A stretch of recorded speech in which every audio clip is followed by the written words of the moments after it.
Mom, ये AC को क्या हो गया? बेटा मैंने बंद कर दिया है, दोपहर से चल रहा है। अब ऐसा करो, थोड़ी देर बाहर जाकर खेलाओ। ताजी हवा में खेलोगे तो अच्छा लगेगा तुम्हें। नो मॉम, आप मुझे इतनी गर्मी में बाहर जाने के लिए बोल भी कैसे सकती हो? वैसे भी मेरा वीडियो गेम खेलने का मन है, मैं कहीं नहीं जा रहा। इतना कहकर नैतिक ने अपने कमरे का एसी चालू किया और वीडियो गेम खेलने लगा। जब से गर्मियां शुरू हुई थी तब से नैतिक सिर्फ स्कूल जाने के लिए ही अपने घर से बाहर निकलता था। इसके बाद उसकी स्कूल बस से लेकर उसकी क्लास तक हर जगह एसी की व्यवस्था थी, लेकिन हर किसी का नसीब नैतिक जैसा नहीं था। मेम साहब, वो एक बात पूछनी थी आपसे। हाँ बोलना, क्या हुआ? छुट्टी चाहिए क्या? नहीं नहीं, वो क्या है ना मेम साहब, मेरा छोटा भाई है ना रवि, सारा दिन वो घर पर खाली बैठा रहता है, गर्मी में परेशान भी होता है। तो मैं सोच रही थी कि उसे भी अपने साथ यहाँ ले आया करूं। यहाँ आएगा तो मेरा कुछ हाथ ही बटा देगा और ऐसे काम भी जल्दी हो जाया करेगा। ठीक है, ले आया कर उसे, बस ध्यान रहे कोई शैतानी ना करे वो, ठीक है? हाँ मेम साहब, मैं उसे समझा दूंगी। छाया नैतिक के घर नौकरानी थी। वो घर के सारे काम किया करती थी। उस पर अपने छोटे भाई रवि की पूरी जिम्मेदारी थी, क्योंकि छाया और रवि ने अपने माता पिता को कई साल पहले एक सड़क हादसे में खो दिया था। छाया बड़ी थी तो वो खुद काम करके रवि को एक अच्छी जिंदगी देने की कोशिश कर रही थी। हालांकि ये सब उसके लिए बिल्कुल भी आसान नहीं था। दीदी, मुझे प्यास लगी है, पानी दो ना। हाँ रुक जा, अभी देती हूँ। ये क्या दीदी, यहाँ तो फ्रिज है, इसमें से निकाल करके ठंडा पानी दो ना। ठंडा पानी? रहने दे रवि, मालकिन खुद दे तो बात और है, लेकिन मैं खुद उनके फ्रिज को हाथ नहीं लगाती हूँ। तो उनसे मांग लो ना, मुझे तो ठंडा पानी ही पीना है। छाया के समझाने पर भी रवि नहीं माना। उसने ठंडा पानी पीने की जिद पकड़ ली थी। छाया ने निधि को ढूंढने की कोशिश की, पर वो उस वक्त घर पर नहीं थी। हार मानकर छाया खुद ही फ्रिज खोलकर पानी की बोतल निकालने लगी। तभी वहां नैतिक आ गया। ए, क्या कर रही हो तुम? मेरी आइसक्रीम चुरा रही हो ना? नहीं नैतिक बाबा, मैं तो बस ये पानी ले रही थी। झूठ बोल रही हो, मम्मी घर पर नहीं है तो तुमने क्या सोचा किसी को पता नहीं चलेगा और तुम दोनों भाई बहन मजे से मेरी आइसक्रीम चुरा कर खा लोगे? नहीं भैया, मेरी दीदी चोरी नहीं कर रही थी, वो तो मेरे लिए ठंडा पानी निकाल रही थी। मैं सच कह रहा हूं, मैंने ही जिद की थी ठंडा पानी पीने की। तुम झूठ बोल रहे हो, मैंने देखा था जब मैं अपनी आइसक्रीम को फ्रिज में रख रहा था तो तुम मुझे ही देखे जा रहे थे। अरे आइसक्रीम खानी ही है तो खुद खरीद कर खा लो ना। लेकिन रुको, तुम लोग तो गरीब हो ना, चलो हटो यहां से। नैतिक फौरन फ्रिज से अपनी आइसक्रीम निकालकर उसे छाया और रवि के सामने ही बड़े मजे से खाने लगता है। ये साफ दिख रहा था कि नैतिक उन दोनों को चिढ़ा रहा था। दीदी, वो हमारे साथ ऐसा कैसे कर सकता है? हम गरीब हैं तो क्या, हम चोर नहीं हैं।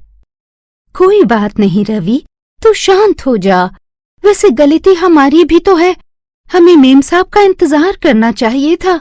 उनसे बिना पूछे फ्रिज को हाथ नहीं लगाना चाहिए था। अब रवि को ना तो ठंडा पानी पीना था और ना ही नैतिक के घर में और रुकना था। वो घर जाने की जिद करने लगा तो छाया ने उसे समझाया, तू क्या करेगा अकेला घर पर? हाँ देख, मैं तुझे यहाँ अपनी मदद के लिए लाई थी, तू वो करना, फालतू की बातों पर ध्यान मत दे, समझा कर। छाया की बात रवि को समझ आ गई और वो सब कुछ भूलकर काम में छाया की मदद करने लगा। छाया रसोई में बर्तन धोने लगी तो रवि घर में झाड़ू लगाने लगा। झाड़ू लगाते हुए रवि नैतिक के कमरे में पहुंचा तो वहां पहले से ही एसी चल रहा था और नैतिक वहां बड़े मजे से वीडियो गेम खेल रहा था। रवि चुपचाप कमरे में झाड़ू लगाने लगा। एसी की ठंडक उसने पहली बार महसूस की थी तो उसे बहुत ही अच्छा लगने लगा। अरे वाह भैया, आपका कमरा तो कितना ठंडा है, लेकिन ऐसा कैसे हो सकता है? बाहर तो कितनी गर्मी है। ओ माय गॉड, तुम तो एक नंबर के बेवकूफ हो। तुम्हें ये एसी दिखाई नहीं दे रहा है क्या? एक मिनट, अब ये मत कहना कि तुम्हें एसी के बारे में कुछ भी नहीं पता। नहीं भैया, मुझे नहीं पता। उफ, तुम गरीब लोग भी ना। सच में तुम लोगों की लाइफ कितनी बेकार है। अब तुम यहां खड़े होकर मेरा गेम मत बेकार करो। फालतू में डिस्टर्ब कर दिया मुझे।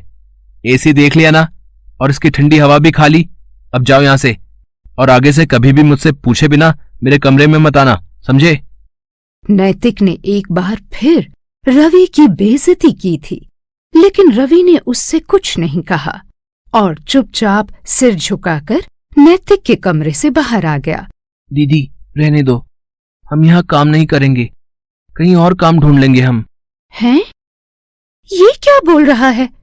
तो ठीक तो है, काम मिलना कितना मुश्किल होता है, तुझे कुछ पता भी है? कितना भी मुश्किल हो दीदी, पर हम ऐसी जगह काम करेंगे जहाँ ना तो एसी हो और ना ही ठंडा पानी देने वाला ऐसा फ्रिज हो। ये तू क्या बोल रहा है? क्या मतलब है तेरा? हाँ दीदी, नैतिक भैया को लगता है कि हमारे पास ये सब नहीं है तो हम बेकार हैं। रवि, हम बेकार नहीं हैं, बस थोड़े मजबूर हैं। इसीलिए ये गर्मियां हमारे लिए मुसीबत बनकर आती हैं। तू देखना, एक दिन ये सब चीजें हमारे पास भी होंगी। नहीं दीदी, मुझे ये सब नहीं चाहिए, कभी नहीं चाहिए। मैंने देख लिया है, ये सब चीजें जिसके पास भी होती हैं वो बहुत बुरा बन जाता है, बिल्कुल नैतिक भैया की तरह। छाया नैतिक को समझा पाती उससे पहले ही उसने रसोई के बाहर खड़ी निधि को देख लिया। मेम साहब, आप आ गई? ये देखिए, रसोई का सारा काम हो गया। मैं बस ये झाड़ू ही लगाने जा रही थी। रुको छाया, ये सब बाद में हो जाएगा। पहले मुझे ये बताओ कि ये रवि नैतिक के बारे में क्या कह रहा था? कुछ भी तो नहीं मेम साहब। वो गलती इसी की थी। नैतिक भैया ने कुछ नहीं किया। झूठ मत बोलो छाया, जो हुआ है मुझे सब सच सच बताओ। निधि के जोर देने पर छाया उसे सारी बात बताती है। सब कुछ जानने के बाद भी निधि नैतिक को बुलाकर उससे कुछ नहीं कहती। फिर अगले दिन, मॉम, मेरे रूम का एसी नहीं चल रहा है और फैन भी चलते चलते अपने आप ही बंद हो गया। आप देखो ना क्या प्रॉब्लम है। बेटा, कल रात से ही लाइट नहीं है, इन्वर्टर भी काम नहीं कर रहा है, बस इसीलिए सब कुछ बंद है। क्या? बट मॉम, लाइट कब तक आएगी? आज तो सारा दिन नहीं आएगी। हाँ, कल तक शायद आ जाए। इलेक्ट्रिसिटी लाइन में कुछ रिपेयरिंग का काम चल रहा है। नो मॉम, आज तो संडे है, तो सारा दिन मैं बिना एसी के और फैन के कैसे रहूंगा?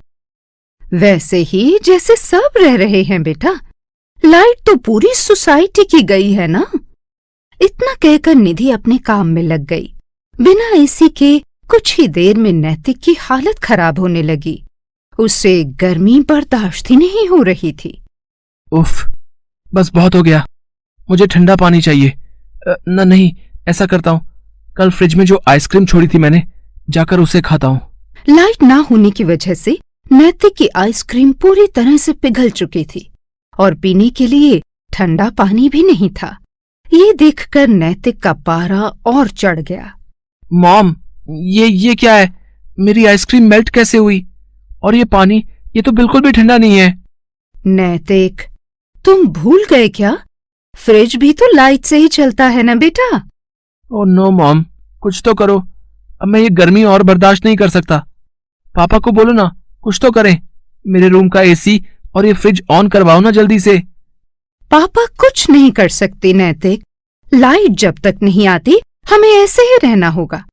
तुम्हें पता है, ऐसे न जाने कितने लोग हैं जिनके पास ये एसी और फ्रिज तो छोड़ो, घर में लगाने के लिए एक फैन भी नहीं होता। वो हमेशा इनके बिना ही रहते हैं। लेकिन बेटा, गर्मियां तो उनके लिए भी बराबर ही पड़ती है ना। तो सोचो वो लोग कैसे रहते होंगे। और तुम्हें तो सिर्फ वक्त काटना है, लेकिन वो तो इस गर्मी में भी खूब मेहनत करते हैं ताकि अपने लिए खाने का इंतजाम कर सके। नैतिक अपनी मां का इशारा समझ गया था, क्योंकि पास ही में छाया और रवि अपना काम कर रहे थे। उन्हें भी गर्मी लग रही थी, लेकिन वो नैतिक की तरह परेशान नहीं थे, बल्कि पूरे मन से अपना काम कर रहे थे। फिर कुछ देर बाद, नैतिक, लो बेटा, पापा तुम्हारे लिए ये ठंडा जूस लेकर आए हैं। देखो, एकदम चिल्ड है। लो, पी लो, तुम्हें अच्छा लगेगा। Thank you mom. नैतिक ने इस बार वो जूस अकेले नहीं पिया, बल्कि उसने जूस का एक एक गिलास पहले छाया और फिर रवि की तरफ बढ़ाया, और फिर खुद के लिए उसने जूस लिया। छाया और रवि एक दूसरे को देखकर मुस्कुरा रहे थे, और निधि नैतिक की तरफ देखकर। फिर अगले ही पल घर की लाइट भी आ गई, जो असल में सिर्फ नैतिक को सबक सिखाने के लिए गई थी।